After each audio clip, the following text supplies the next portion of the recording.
Sherrie, there's a lot said about becoming an attraction agent, but to become an attraction agent, that requires a lot of profile marketing. Yes, no, I agree. And I think as much as everyone wants to be an attraction agent, the reality is that you actually need to get there first.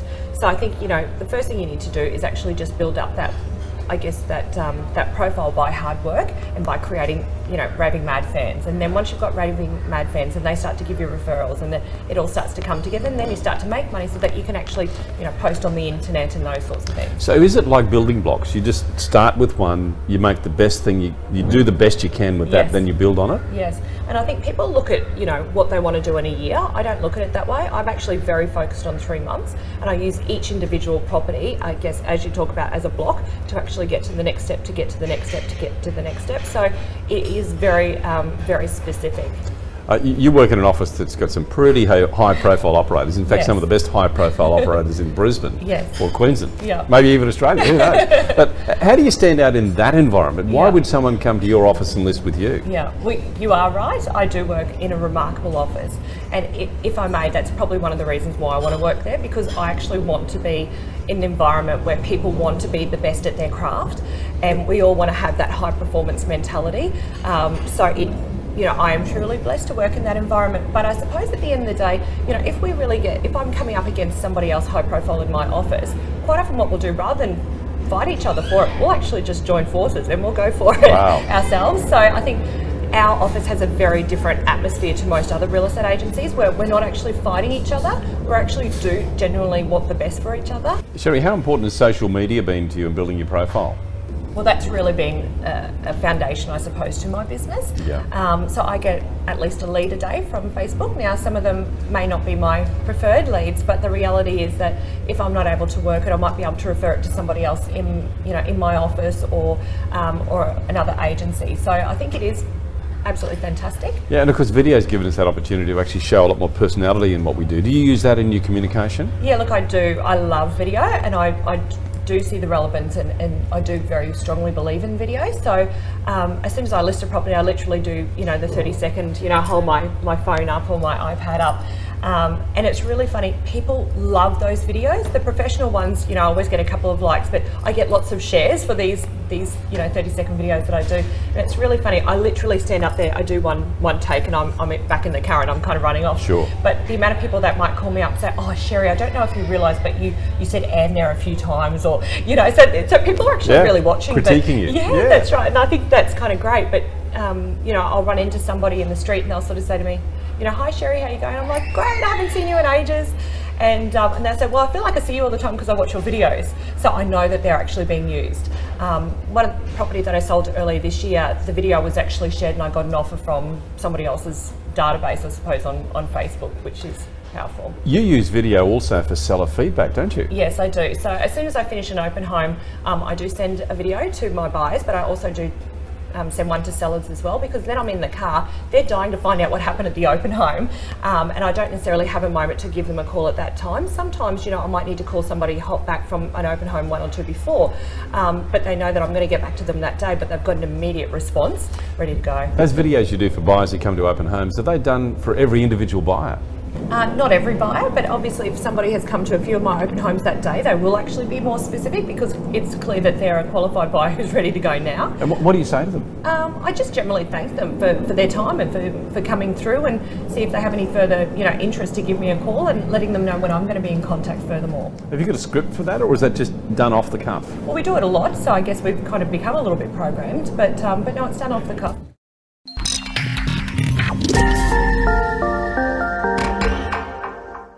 Hello and welcome to this week's auction update. Well, they say a week is a long time in politics, and we saw evidence of that over the weekend in New South Wales. But I can tell you that a week in real estate is also a big week, because it would appear that pent-up demand in Sydney is actually driven the results to last year's levels. We'll be back with that and more news with Geoff White from CoreLogic in just a moment. The real estate business is tough, and rising costs are making it harder to thrive. Did you know you can save up to 70% on your staff costs by outsourcing the low-value, repeatable tasks, so your team can focus on growing your business? Beepo is an outsourcing provider focused on the real estate industry.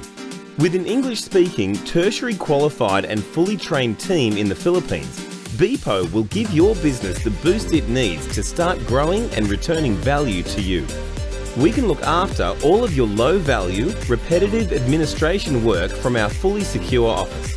We provide comprehensive real estate-focused training and accreditation. The Beepo team is supervised by on-site management with finance industry standard security features. For more information, visit beepo.com.au.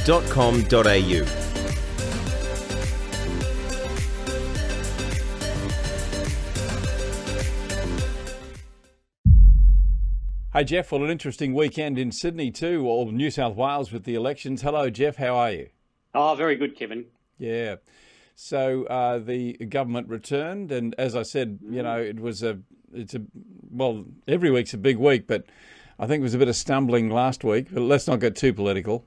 No, that's exactly right. I think ScoMo might be happy with the result in New South Wales, so that might give him a bit of encouragement going forward. He appears to be. Yeah. But I mentioned there about pent-up demand in Sydney as one of the indicators. You know, those levels are up. We'll have a look at that in just a moment. But I also wanted to make the point that, as you'll see, 2 of the top 4 sales that we talk about in the country in the last week were actually sold prior to auction, which to me, Geoff, indicates a little bit of nervousness coming from some of the sellers and also agents, a bit like a bird in the hand. Yeah, that's right. I think when the market's like this, Kevin, when agents are confronted with a pretty reasonable offer and the vendors, who knows what their circumstances are, but they, you know, do consider that bird in the hand principle, and considering that, well, you know, that's an offer, it's a good one, it's in the ballpark, perhaps we'll take it. And I think it's good to do that, certainly where you want to move on with your life, and perhaps if you've acquired another property and just want to get on with it. So, yeah, I think there's a bit of that going on at the moment. That's right. We'll show you where those sales were during the week. But first off, let's bring up our capital city auction statistics, the clearance rates. These are the preliminary ones.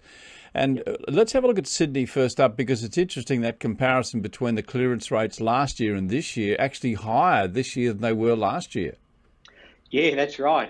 We weren't expecting that, I suppose, at this stage. However, it's promising signs for Sydney. That we saw Sydney come off, towards the end of 2017. So at this time, 2018, it had certainly come off. Whereas the Melbourne market was different. It was a bit more delayed before it started to see any real decline in clearance rate. So this week, yeah, you're right. We've got Sydney with 62.2 from 506 auctions. Same weekend last year, 61.1. Obviously higher auctions last year, but the clearance rate is above for Sydney. So that's a very good sign, although these are preliminary numbers. It may come back a little bit as we get a few more results come in. So, good. Speaks high volumes for Sydney, though. Yeah, you would think at the end of the day it's probably going to come back to somewhere in the mid-50s. Would you think it will come back that far, Geoff? Probably. Yeah, it could. It can be up to 5% as those sundry, auctions come in. We collect over the next few days. Yeah. Melbourne, of course, 57% off 820 auctions, and like Sydney, are really down on auction numbers. Yeah, that's right. And I anticipate that. Again, this time last year, Melbourne was very strong, and we must remember the weekend last year was the weekend before Easter, so it was a bit of a bumper week. But we will see auction numbers down throughout the course of this year in comparison to last year, I think. So 57% off 820. Brisbane, it's pretty much steady at around that sort of number, 34.2 from 121 auctions, so reasonable numbers. Adelaide, still above 50, 51.3 from 113 auctions. Perth looked pretty good this week so far in preliminary numbers, 46.7 from 42, and Canberra in the stable 50s as normal, 52.8 from 62 auctions, down a little bit on auction numbers, but provided a total weighted average of 56%, which is a pretty handsome number at this stage, all being preliminary. Yeah, indeed. Let's take you a little deeper into the Sydney results and have a look at the Sydney sub-regions. Gee, the standouts there. Look at City and Inner South and Eastern Suburbs. How good are those figures? Yeah, I know. That's really good to see. Perhaps it's more of a vendor's market in those two areas than a buyer's market with those clearance rates. But let's not get too ahead of ourselves, I suppose. But City and Inner South, 83.3, 63 auctions, and those in the eastern suburbs, as you say, 80 with 70. So they stand off the page when you look at that. Again, there's quite a few in the 60s, and of course the southwest, but only 15 auctions, 27.3. But generally speaking, you can see with those in the the 60s pushing into up to the 80 mark, right at 78.6 from 25 auctions. That's why we're seeing the preliminary clearance rate in Sydney of 62.2. So some very good results amongst the sub-regions this week there, Kevin. Indeed. Our top sale out of Sydney, in fact, is the first of our pre-sales. This one sold by Phillips Panzer Donnelly at 54 Chesterfield Parade in Bronte, $3,800,000. This one sold weekend before last, I believe, from what we can tell. Jason and Mary, Jason Panzer and Mary Ann Cronin, selling this one 5-bedroom, 3-bathroom, 2-car. Really a beautiful looking property. We'll bring up the Cosio video for you as we speak about this. Have a look at it. What's your take on this one? Well, it's a lot of house, and 5-bed, 3-bath, 2-car. It's built in the early 20s, but obviously had a fair bit done to it over the time.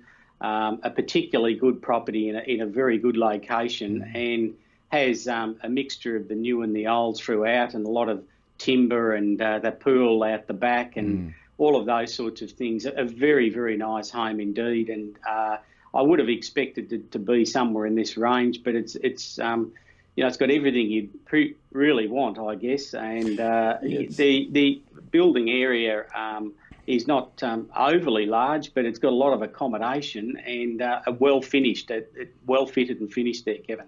Yeah, really well decked out too. 5-cat cabling, 3-phase power. Correct. So yeah, it's really been well looked after, well upgraded, this property. So no wonder. Congratulations to Jason and Mary on achieving that sale. A good one. Okay, well, let's take you to the Melbourne sub-regions now. Geoff, pretty sobering actually. Nothing really stands out, does it? No, nothing extremely high and nothing really low. And if you scan them, there's nothing under 50%. That's right. So that's pretty. I suppose good. That's a good thing. Yeah. Yeah, that's right. No, even the Western sub-region at 55.1 from 102 auctions. Now, that was down last week, but it's up this week, so that's very promising. But obviously the strength is still very much in the inner area, 56.7 from 176 auctions. That's very strong. That inner east is still strong with 59 from 98 auctions. And, we've got 53.1 from the northeast with 78. So, yeah, just generally across the board, quite a few in the 50s and into the 60s there, and that's why it's had a very stable 57% overall from the 820 auctions there, Kevin. Yeah, indeed. The top sale out of Melbourne, this one was sold under the hammer by Marshall White, James Tomlinson and Ray Tomlinson, 4-bedroom, 3-bathroom, 2-car on 843 square metres. This property at 17 Vincent Street, Glen Iris, $3,642,500. Yeah, this is a very nice home too. It's in that Stonington area, well sought after location, 843 square metres. Anyone that knows Melbourne knows Central Park, Harold Holt Pool, etc. And the accommodation there with the 4-bed, 3-bath and that pool out the back. Just a delightful property. If you skim the photos on the internet, you'll get a real appreciation as to what this is. It's got fireplaces, and it's just, nothing to do, just walk straight in. And it's a home that looks like a relatively easy to maintain home, split over 2 floors. So a particularly good result there, and well done to the Tomlinson team from Marshall White there. Yeah, indeed. We're going to come back in just a moment to give you the top sale out of Brisbane. We've got one more pre-auction sale to tell you about, and we're also going to give you the rolling clearance rates. Tells another interesting story. We'll be back in just a moment. The real estate business is tough, and rising costs are making it harder to thrive. Did you know you can save up to 70% on your staff costs by outsourcing the low-value, repeatable tasks, so your team can focus on growing your business? Beepo is an outsourcing provider focused on the real estate industry. With an English-speaking, tertiary qualified and fully trained team in the Philippines, Beepo will give your business the boost it needs to start growing and returning value to you. We can look after all of your low-value, repetitive administration work from our fully secure office. We provide comprehensive real estate-focused training and accreditation. The Beepo team is supervised by on-site management with finance industry standard security features. For more information, visit beepo.com.au.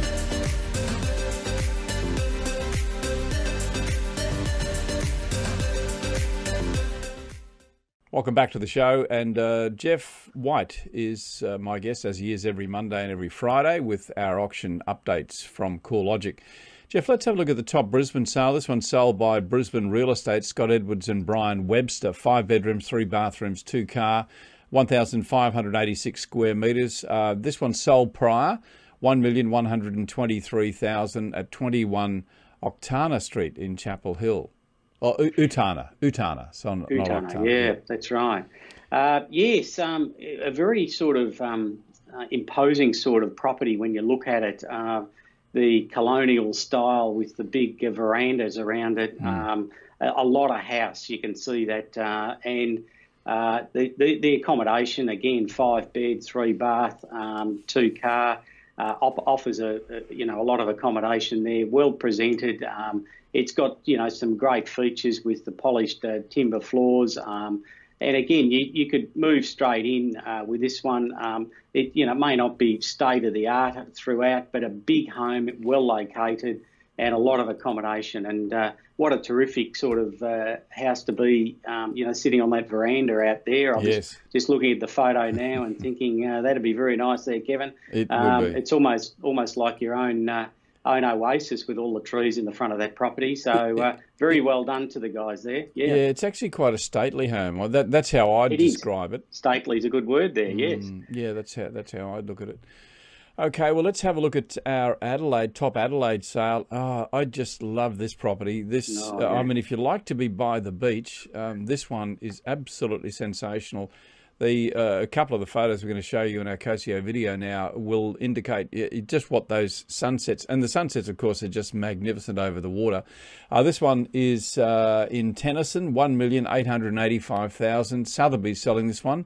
Grant and Jackie, 6 bedrooms, 3 bathrooms, 2 car, 464 square metres. It shows you how much house you can get on a small lot, doesn't it? 460 odd square metres, Geoff. Yeah, that's exactly right. It's it is. There's some amazing real estate around this country, and we get the privilege to see it on the Sundays. And this one in particular has an enormous outlook here, and such so much accommodation. Yeah, over 2 levels. It's 2 levels, I think. Two-story, 5 bedroom, it's actually got a study which could be a 6th bedroom, 2 living areas, 3 en-suites, 2 car garage. It's got a pool, outdoor shower, all of those sorts of things, all on 464 square metres. So that's amazing. And if you just want to sit back and dream there, Kevin, just look at the photos and just stare watch at those this for video. a while. And that's right. The video exactly. tells the story. It's just magnificent. And those sensational views out to the water from all levels, and I would guess too, most of the rooms as well. Yes, that's right. You can understand how the Adelaide market offers really good value for money. And this is an example of it. I mean, and how different it is compared to Sydney and Melbourne. I mean, pick that up and put it into Sydney and Melbourne, you'd be paying a lot more. And yet look at what you're paying in Adelaide. It's a good price. Well done to the guys at Sotheby's. But, it's a terrific home. Yeah. Yeah, indeed. Yeah. Okay, we're going to round our report out for you today with a look at the weekly clearance rate, the combined capital cities, this rolling average. Once again, the thin line tells us the clearance rate for the week, and the 4-week average is the one that I really like to look at, because I think we're going to see that continue to climb if those clearance rates can hold out up to and through Easter.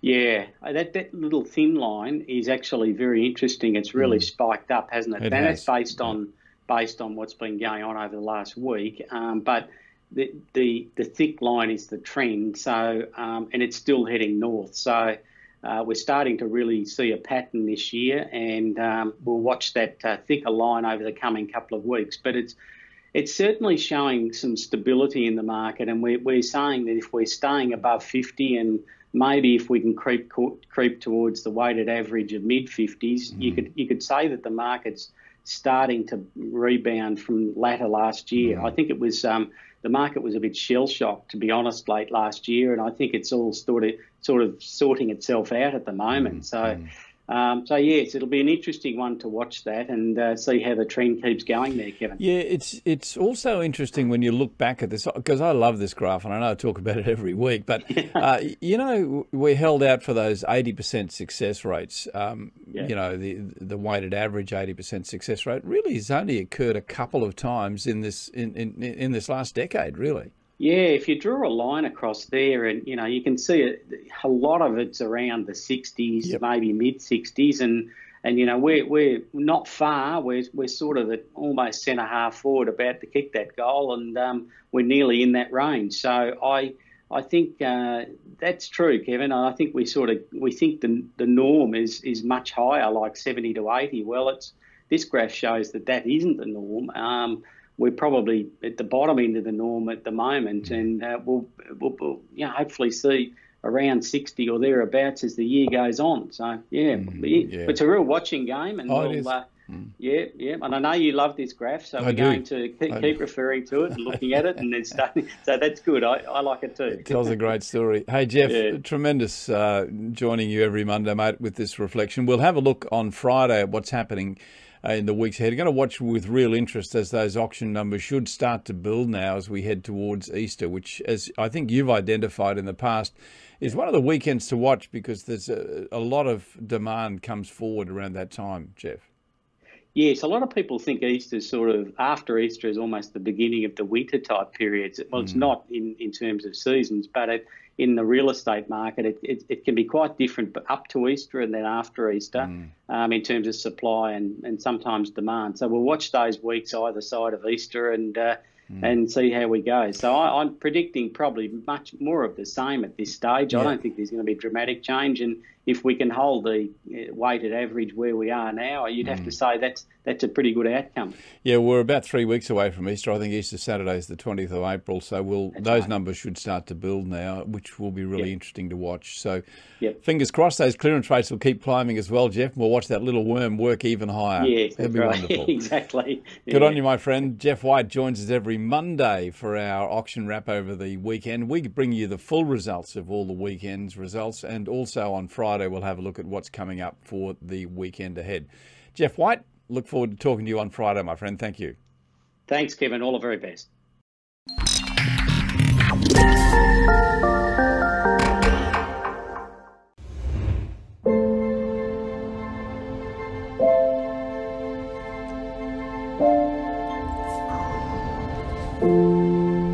Evening, Clara. Home, please. David, what's on your mind? I was just thinking of a different time is all. It was a time when I used to sit up there, Driving wasn't just about being taken from place to place, but going somewhere. Feeling something along the way. Please, David, you should relax. I'm afraid that's just the problem. David, where are you going? David? David?